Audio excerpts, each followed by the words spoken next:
Uttar Pradesh Congress committee के आह्वान पर ई-लाइट चौराहे पर कांग्रेसियों ने अपने हाथ पैरों में जंजीर बांधकर ट्रंप और मोदी सरकार के खिलाफ जोरदार प्रदर्शन किया। प्रदर्शनकारी अमेरिका की ट्रंप सरकार द्वारा प्रवासी भारतीयों के साथ अमानवीय तरीके से गिरफ्तार कर हाथों में हथकड़ी और पैरों में बेड़ियां डाल सेना के विमान द्वारा भारत भेजने के विरोध में बेड़ियों में हिंदुस्तान नहीं सहेंगे यह अपमान का नारा लगा रहे थे। इस अवसर पर पूर्व केंद्रीय मंत्री, प्रदेश सचिव, जिलाध्यक्ष आदि मौजूद रहे। पशु क्रूरता निवारण अधिनियम के तहत पुलिस अधीक्षक ने अपराध और अपराधियों के विरुद्ध चलाए गए अभियान में गोंडा बॉर्डर बैरियर पर चेकिंग के दौरान सेंट्रो कार में 2 कुंटल मांस के बड़े बड़े टुकड़े और उक्त वाहन में 2 नंबर प्लेट फर्जी लगा हुआ बरामद किया। मांस के सैंपल को पशु चिकित्सालय जाँच के लिए भेजा गया है। अपराधी को गिरफ्तार भी कर लिया है। जय हिंद। श्रीमान पुलिस अधीक्षक महोदय के दिशा निर्देशानुसार अपराध एवं अपराधियों पर रोकथाम के लिए चलाए जा रहे अभियान के अंतर्गत दिनांक 6/2/2025 को थाना विशेषरगंज की टीम द्वारा Gonda border barrier duty checking के दौरान एक अभियुक्त नाम आमिर पुत्र जाकिर निवासी चांदपुरा मोहल्ला थाना कोतवाली नगर जनपद बहराइच को एक सेंट्रो कार जिस पर 2 फर्जी नंबर प्लेट लगे थे तथा 2 कुंटल मांस के बड़े टुकड़े के साथ गिरफ्तार किया गया है एवं उसके विरुद्ध वैधानिक कार्यवाही की गई है। मामला मथुरा से सामने आ रहा है, जहां 15 महीने पहले मथुरा रेलवे स्टेशन से एक बच्ची चोरी हुई थी, जिसकी लापता होने की रिपोर्ट मथुरा जंक्शन में की गई थी।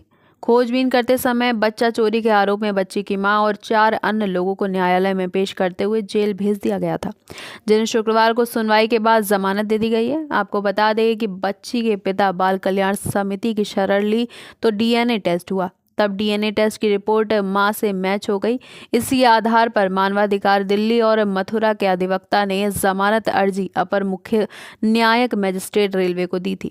इसी के आधार पर शुक्रवार को जेल में बंद मां और अन्य को जमानत दे दी गई। वहीं अपर मुख्य न्यायिक मजिस्ट्रेट रेलवे ने जीआरपी थाना के विवेचक के खिलाफ कार्रवाई करने के लिए भी आदेश जारी किए हैं। इसमें आज से 1.5 साल पहले एक बच्चा चोरी का मुकदमा लिखा गया था। उसमें 5 अभियुक्त जो हैं ये बंद होके गए थे, जिसमें से एक हीना भी थी। और जो बच्चा जो चोरी होने का जो मुकदमा लिखा गया था, जिसमें वो मामले में बंद होके गए थे सब लोग, और बाद में ये डीएनए रिपोर्ट आई है। उसमें ये पता चला कि जो बच्चा जो उनसे बरामद दिखाया था वो हीना चौहान का ही था। उसमें एक की जमानत काजल की जो पूर्व में हो चुकी थी। आज हमने 4 लोगों की तरफ से इसमें प्रार्थना पत्र लगाया था, द्वितीय प्रार्थना पत्र रेलवे न्यायालय में, जहां से इनको बड़ी राहत मिली है और आज ही उसमें बेल ग्रांट हुई है और 4 की आज रिहाई परवाना गया है और न्यायालय द्वारा इनको बहुत रिलीफ भी मिला है।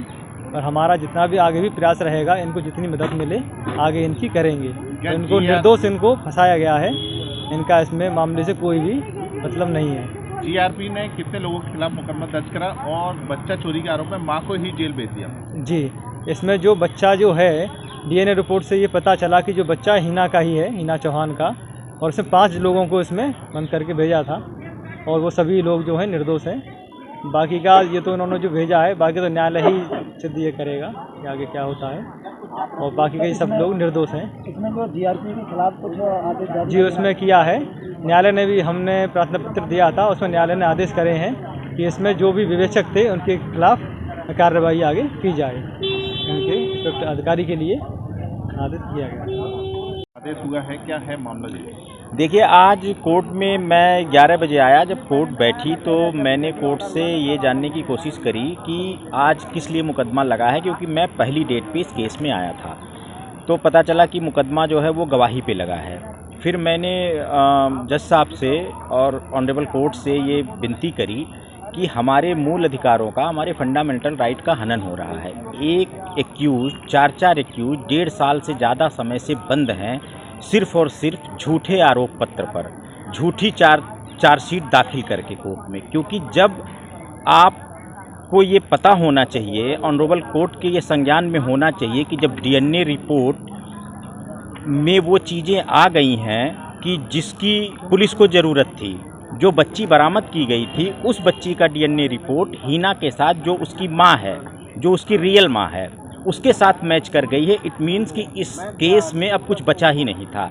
तो मैंने ऑनरेबल कोर्ट से रिक्वेस्ट किया कि इनको जल्द से जल्द, अगर जमानत पे नहीं छोड़ा गया तो इनके मूल अधिकारों का, इनके फंडामेंटल राइट का उल्लंघन होगा। और हमारा देश संविधान से चलता है, हम कानून के तहत बंधे हुए हैं, और अगर हमें अपना फंडामेंटल राइट एंजॉय करने के लिए नहीं दिया जाएगा तो फिर कैसे हम मानेंगे कि हम इस स्वतंत्र देश में रह रहे हैं। तो कोर्ट ने कहा कि, मैंने कोर्ट से अनुरोध किया, कोर्ट ने कहा कि ठीक है आप बेल एप्लीकेशन मूव करिए। मैंने आज ही बेल एप्लीकेशन करी और आज ही बेल एप्लीकेशन पे मेरी सुनवाई हुई, और उस सुनवाई के दौरान ऑनरेबल कोर्ट को लगा कि इनको बेल ग्रांट होनी चाहिए। मेरी दलील सुनने के बाद उनको लगा कि बेल ग्रांट होनी चाहिए, उन्होंने बेल ग्रांट करी और 20-20 हज़ार रुपये के पर्सनल बॉन्ड पे उन्होंने रिलीज कर दिया सारे अभियुक्तों को। तो आज शाम तक, हो सकता है देर रात तक, वो सारे जेल से छूट जाए। तुम्हारा राजा चौहान है। राजा, कहाँ से आए हो, क्या मामला तुम्हारा? हम आए थे सर, हमने यहाँ पे 2023 में आए थे हम। तो जब तक हमारे बच्चे को यहाँ से जीआरपी वाले यहाँ से आए थे, वहाँ पे बच्चे हमारे यहाँ से चोरी हो, यहाँ से उठा के ले चले गए। तो हमने हाथ जोड़े, विनती करी पुलिस वाले, जीआरपी के लिए हाथ जोड़े हमने, और जब भी तरस नहीं खा रहे थे। हमने कई बार बोला हमने, सर हमसे गलती हो गई, बच्चे चोरी का नहीं है। वो जब भी विश्वास नहीं करते, तो जब भी हमने बताया सर हम तो हमारा ही बच्चा खून टेस्ट कर लो, और वो बोला खून टेस्ट नहीं कर रहे वो। हमने कई बार जोड़ी, मैंने आज सर ऐसी बात नहीं है, जाके कहीं भी जाके बता देते खून हमारा ही बच्चा है। फिर हमारे बिरादरी में बच्चा है, पुलिस वाले को भी बताने लगे ये बच्चा इनका ही है, और वो पुलिस वाले भी यकीन नहीं करे उनके भी। जैसे यहाँ पे आगे फिर यहाँ पे बच्चा चोरी के आरोप में कितने लोगों को जेल भेज दिया इन्होंने? कोई 5 जने को भेज दिया था यहाँ से। कौन कौन था? एक तुलसी था, एक पांडे था, एक विशाल था एक लड़का, एक हिना, एक काजल। काजल तो अब हाँ, हिना कौन है? वाइफ है क्या, आपकी पत्नी है? पत्नी है वो। अच्छा, बच्चा उस समय कितने साल का था तुम्हारा? वो 2.5 साल का बच्चा था वो। बच्चा तुम्हारी क्या साल की थी आपकी? अभी 2.5 उस समय जब ले गए थे। हाँ। तो अभी 1.5 साल तक वो आई थी नारी कीर्तन में, जब तक अभी सेंटर में हो गई, अभी 4 साल की लड़की हो गई अभी। तो बच्चा चोरी के आरोप में तुम्हारी पत्नी को और उसको जेल भेज दिया? हाँ, वो आरोप में तो बच्चे को तो मेरी घरवाली का अंजाम डाल दिया, झूठा केस। तो मेरी घरवाली ने टीबी की बीमारी थी, को पहले हॉस्पिटल ले गए। कितने बच्चे हैं तुम्हारे? 6 बच्चे थे, एक लड़का गुजर गया, एक लड़की गुजर गई थी। अभी 4 बच्चे, एक लड़का है, 3 लड़की है अभी है। एक 12 साल की लड़की है, एक 6.5 साल की लड़की है, एक 4 साल की लड़की है, अभी 1.5 साल का लड़का है क्या।